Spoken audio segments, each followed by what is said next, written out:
Hey guys, sorry it's been a few days. I was away in Poland doing the EU Masters, but now I'm home and I actually don't have any more casting gigs for quite some time, or at least not any casting gigs that are going to massively impact my schedule. When I was away, I do find it hard on my laptop to make videos a lot. It just gets a little bit much with all the different sort of bits of work that I'm doing, so sometimes I might miss a video, but I'm back home now, so I should be able to be back to normal video schedule. And I wanted to start off with this. By the way, I've not told you where this I get this team builder graphic from. It's from number1gamer-.com. I put the link in the description and I'll put it in the pinned comment as well. It's basically the new Nightly.app. Nightly.app, unfortunately, was discontinued, so now this is the new one that's got a team builder on it. This is another variant of Beast Warrior. I've actually been playing a lot of Beast Warrior recently. It's a very uncontested build because a lot of people are going Dragon Mages, Dragon Knights, etc, etc. And Beast Warrior is a build that you can fit Marine bonus into really easily if you want to. So I've been loving Beast Warrior recently. So I want to go through a video that I had of this morning. A really exciting game. Again, I'm going to 2 times it and talk about it. I have the Switch giveaway, by the way. I haven't done the draw for September yet. I will do the draw for September this week. So if you want to find out who's won the Switch, keep your eyes on this week because I'll upload an unlisted video that I'll link in the description. But for the time being, you can still enter and just make sure that you leave a comment on this video and you can get entered into the competition.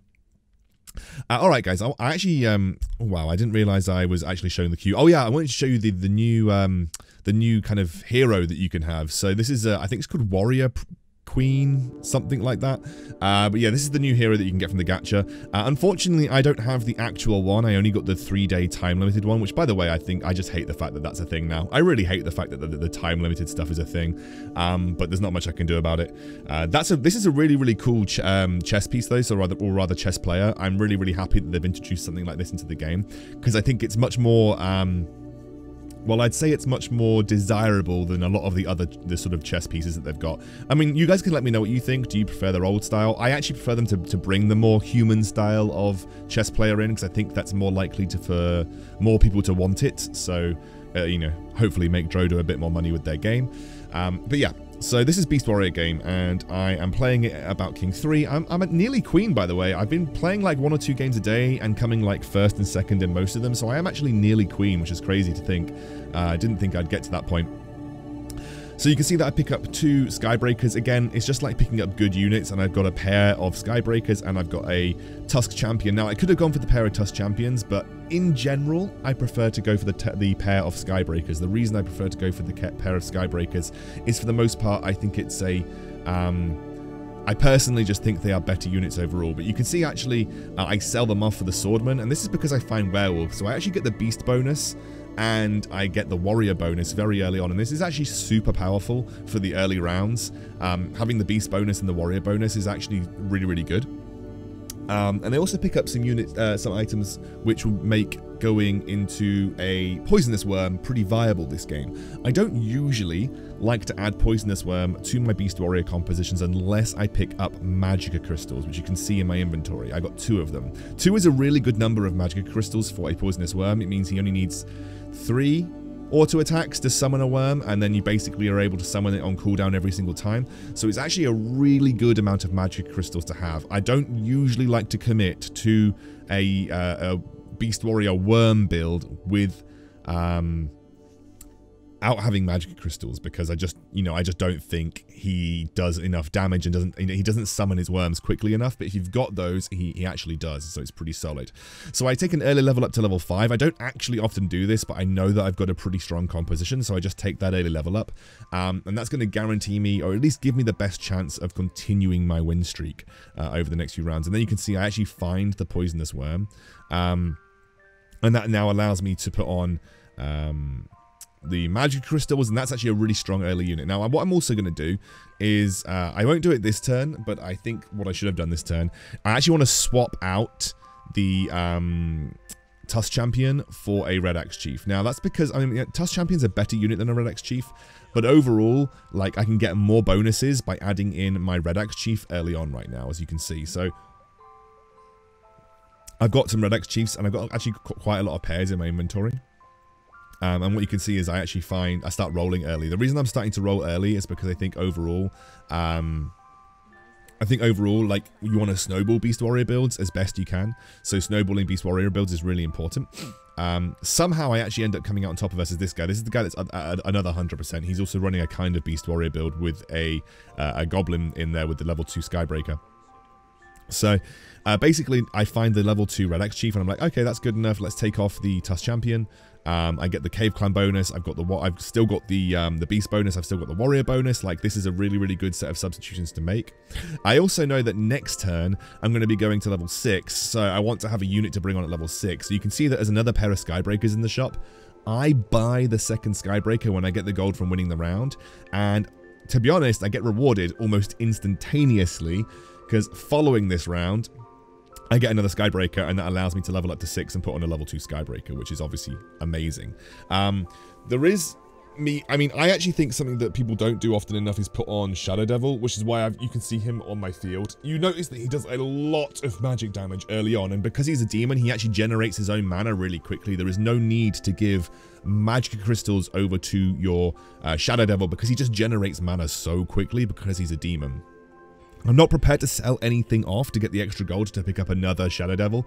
In fact, to be honest, I don't really want to have Shadow Devil in my composition overall towards the end of things, which is why I end up selling him off here. And I actually end up then just going for a double swordsman. They both benefit from the warrior bonus. They both benefit from the Cave Clan bonus. So they're pretty tanky and deal a similar amount of damage. But I've actually got a really strong comp. Even though I've only got 2 stars, the synergies that I've got right now are super good in the current state of things. So I'm actually not... I'm not concerned about my composition losing, to be honest, versus most people in the game right now.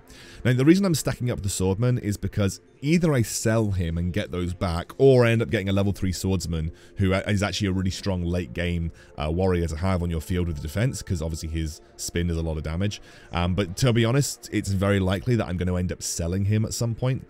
The optimal Beast Warrior composition includes Pirate Captain, Doom, Abyssal Guard, Tusk Champion, Werewolf, and doesn't usually include Swordsman or Pirate Captain. The reason being, sorry, Swordsman or Red Axe. The reason being is they're not particularly good warriors. But the problem with the classic Beast Warrior build is that the 2 stars, like the Pirate Captain and the Doom, are genuinely quite hard to get.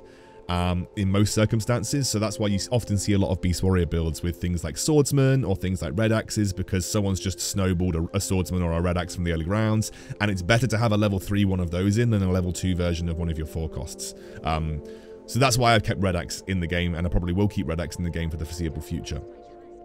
So what I've done here is I rolled pretty aggressively early on, because I wanted to go to level 7 at round 13, just because I've maintained my win streak. Going to level 7 means I'm more likely to continue my win streak. And then it also means that I have a bit of spare cash to roll down with. I didn't actually find anything important rolling down, except for 1 extra werewolf, but I've also built up a couple more Red Axes, which is why I'm working towards that level 3 Red Axe Chief. But I'm not really under any major pressure to start rolling like crazy at this point in time. I feel pretty comfortable overall. The only other thing that I could do is exactly what I did here. It's actually sell off my Skybreaker and bring in the Abyssal Guard. Now, that might seem like a dumb idea to you, but actually I activate the 6 warrior bonus having done that. So I actually get some more armor, and that means my entire composition levels up. And like I said, like Skybreaker generally starts to fall off a little bit as the game goes on. And also finding Berserker here was a really big deal, but Berserker actually now allows me to sell off my Swordsman. I won't sell him off just yet, just because I don't feel super comfortable doing that. But if I can find a level 2 werewolf, I basically get rid of Swordsman here, and that can free up some gold. And having Berserker is also one of my main carries for my Beast Warrior composition. So I'm in a really, really strong spot. And this is one of the benefits of Beast Warrior.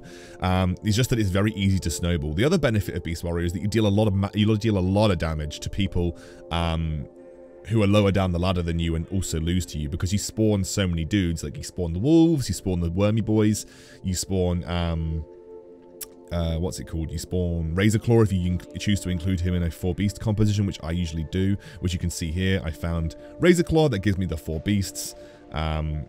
Now, that's something that I can bring on next level. The reason I'm not going to bring it on right now is because I don't want to disrupt my 6 warrior bonus. But that bringing on the Razorclaw is something that I'll bring on at level 8. So what I'm going to do at round 17 is take a early level up on curve to level 8 to bring on the Razorclaw. And then I'm also going to roll again, looking for upgrades to the majority of my lineup, including Wormy Boy, including Werewolf, and so on and so forth.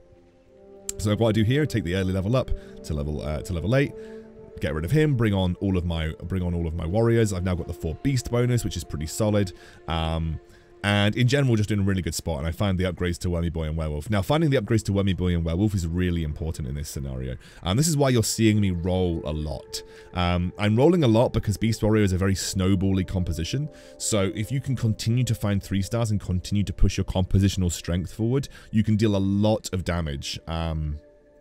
You can deal a lot of damage to people and actually knock them out of the game before your composition becomes weak. One of the main aims of Beast Warrior isn't to actually get first, although you can do a lot of the time, because the problem is with Beast Warrior is you get outscaled a lot of the time. Beast Warrior, you get to the late game and things like a fully stacked Glacier Knight comp or mages often end up beating you, right? The point of Beast Warrior is to actually deal as much damage in the mid game, which is between rounds like 15 and 30. So you between rounds 15 and 30, you're looking to knock out almost everyone in the game that can't keep up with you.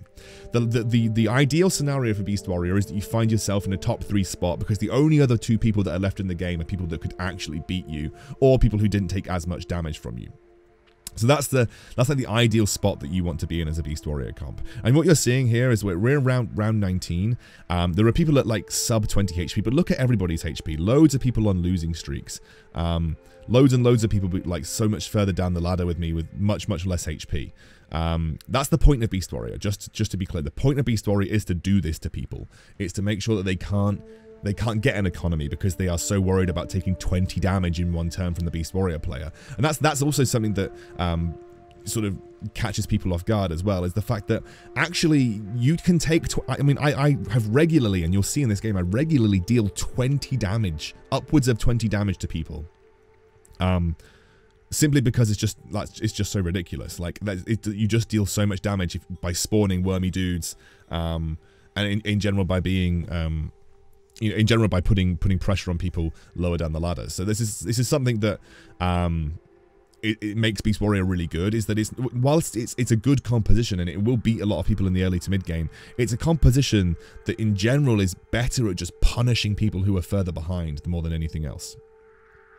So I just want to talk about the decisions that have been made over the last few rounds.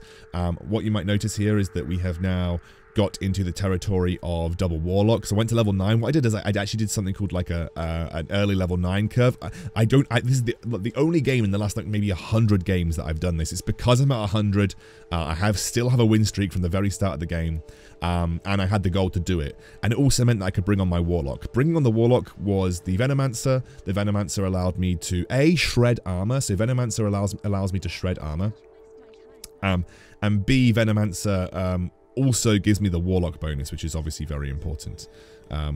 As you can see here, I basically buy the Venomancer because I want him to level 2. Now, he gives me the warlock bonus, which gives me a lot of sustain, and he also allows me to shred armor. You see here, like, I'm actually going to start dealing a lot more damage to these knight players because I'm just getting their armor down and allowing my beast warriors to do the things that they do best, which is just absolutely crush people. So you can see there are quite a few people in this game right now who are on the verge of going out, which is why I'm continuing to roll. Like, I'm looking for a level 2 Berserker, level 2 Pirate Captain, level 2 Venomancer, and that's actually going to give me a super strong comp. And actually, I've been working towards a level 3 Werewolf as well. Level 3 Werewolf is... it's good. Like, a level 3 Werewolf is a win more unit. Like, I wouldn't recommend trying to go for a level 3 Werewolf, but I just so happen to find a lot of werewolves in this game. And that basically allowed me to sort of work my way there slowly. You can see that we're at round 24. There are 2 people above 25. Everybody else is below 25. And this is the power of Beast Warrior. The 2 top compositions right now are Beast Warrior because they do this. It punishes a slow meta. And the reason we're in a slow meta right now is a lot of people are trying to go for dragon-based compositions, mage-based compositions. And that is meaning that they are taking a long time to get their composition into a strong and stable spot, which is like bliss if you are it's like bliss if you're playing the sort of the compositions like Beast Warrior, because you come online 10 rounds before those guys come online, and you have even if they get their composition online at level 8, you are usually so much stronger because of just the pure damage that you deal. Now, like I said, it's much easier to play this composition when you're playing with magic crystals because you have the Wormy Boy potential. But other than that, like, it's just really strong. You see I skipped a Doom here. The reason I skipped the Doom, actually pretty simple reason why I skipped the Doom, is because I've actually decided to keep the Red Axe in over him, because my Red Axe is one Red Axe Chief away from level 3. And Red Axe Chief is actually fairly good utility in the late game, because he can taunt people on the front line who have abilities to cast, which is really good. So you notice that we're round 27. We are now, there's 4 people left in the game at round 27 because how much damage we've dealt over time. And I'll tell you now, guys, there is another 10 minutes of this game left. That's how crazy this game was. We have obviously 2 really high-rolling Beast Warrior players. We have the Looper, who's playing Night Glacier. He's got a fully level 10 Night Glacier composition, so he's got the 6 Knights, the Warlocks, and the level 3 Lightblade Knight. So that's meaning that he's in a really strong spot. So there's literally just 3 of us left, and this is going to last 10 minutes, by the way, guys. Now, positioning-wise, with Beast Warrior, there isn't really much rhyme or reason to it. The positioning is basically as follows.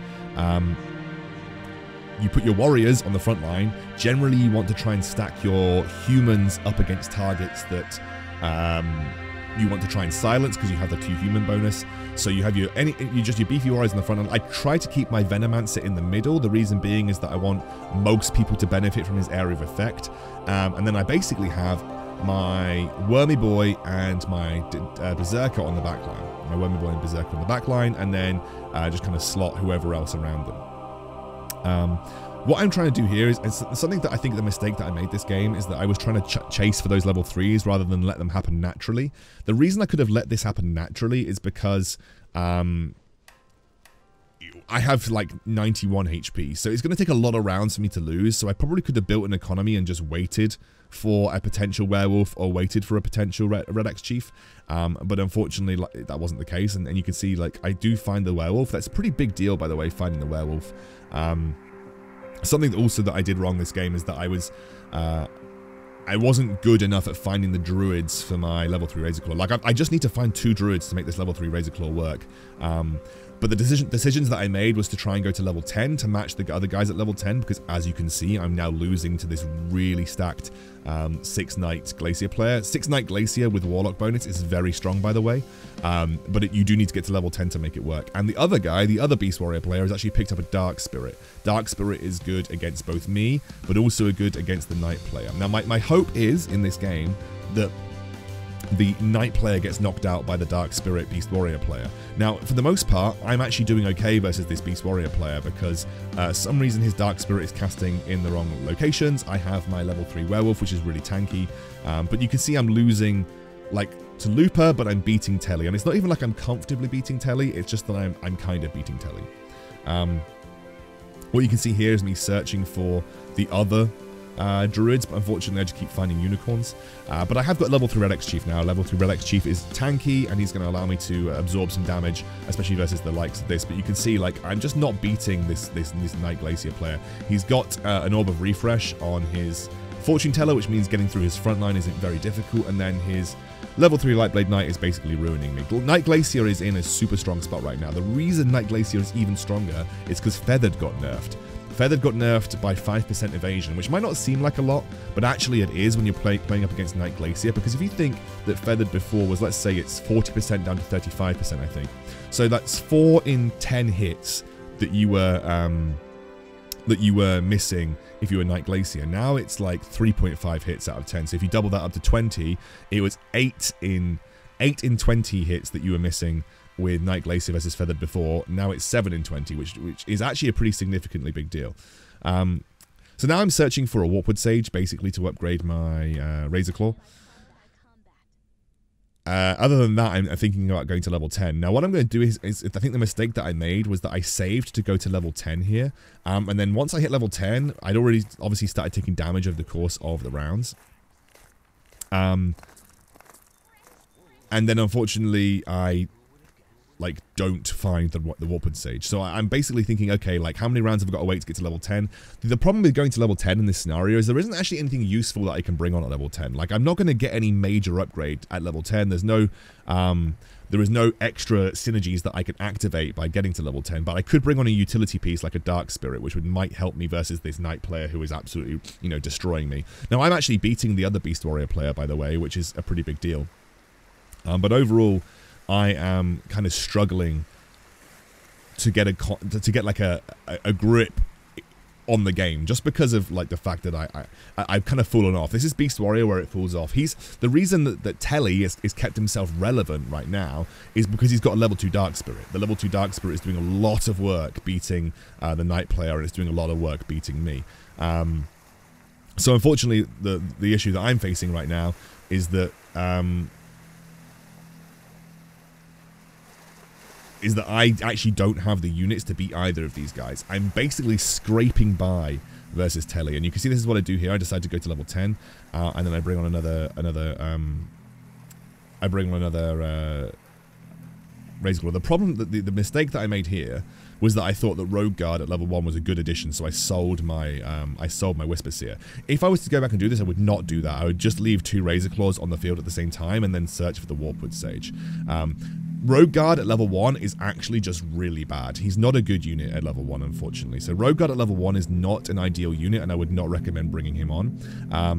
So I'm massively screwed up in this scenario just because I could have had a Razorclaw 3. Now, I don't know how much a Razorclaw 3 would have helped me. Razorclaw 3 might have helped me, but I think it's a long shot to say that it would have saved me versus the Knight player who was beating me consistently. Like, I'm actually doing okay versus Telly. I'm actually doing fine versus Telly. Like, I'm still beating him on my screen. I've still got a little bit of an edge over this guy, but I'm really struggling with the Knight player, and that's unfortunately just because of the situation here. But I think the level 3 Razorclaw definitely would have given me a better shot at beating him. It definitely would have given me more of a stable win condition versus the other Beast Warrior player, especially with the 3-star Razorclaw, the 2-star Dark Spirit. The main thing that I have going for me versus the Dark Spirit guys, if I get it's basically if I get a human silence onto his Dark Spirit, that actually can help me. Otherwise, I really don't have a good way to beat him. I could have played I could have got a level 3 Razorclaw by basically trying to combine 3 2-star Razorclaws. At this stage of the game, it would have been fine, but it is what it is. And you can see here, I actually did a massive screw up here, by the way. The screw up that I did is that I combined, obviously I made this, I made this for my Berserker, which is fine. The screw up that I did is I combined that to bag, and I was like, wait a second, I could have had an Orb of Refresh on my Razorclaw. Now, I don't think an Orb of Refresh would have saved me, but it would have definitely helped. And the problem that you're facing here is that I'm now going up against the 2-star, I'm going up against the 2-star, Dark Spirit guy, and one good Dark Spirit ultimate wins him the game. Whereas I'm in a much more precarious spot where I'm struggling to actually get the damage done. So I'm bringing in the helicopter, thinking that the helicopter's magic damage might actually help me. But realistically, it's not going to help me that much. The helicopter's magic damage is really sort of negligible versus the very tanky lineup. And he's also now got a 3-star 3-star werewolf, which means he just beats me at the end with the 2-star Dark Spirit. Like, he got an insanely good 2-star Dark Spirit ultimate. I tried to ungroup a little bit at the end there, but unfortunately that just wasn't possible, and we didn't get it done. But hey, we did show you that Beast Warrior can just crush people from the early game. Like, Beast Warrior can absolutely crush people from the early game, and it can guarantee you a really good placing with a good win streak. It just sometimes can fall off in the late game, especially if people have got the counter units to it. But hey, it was a good game and a good build.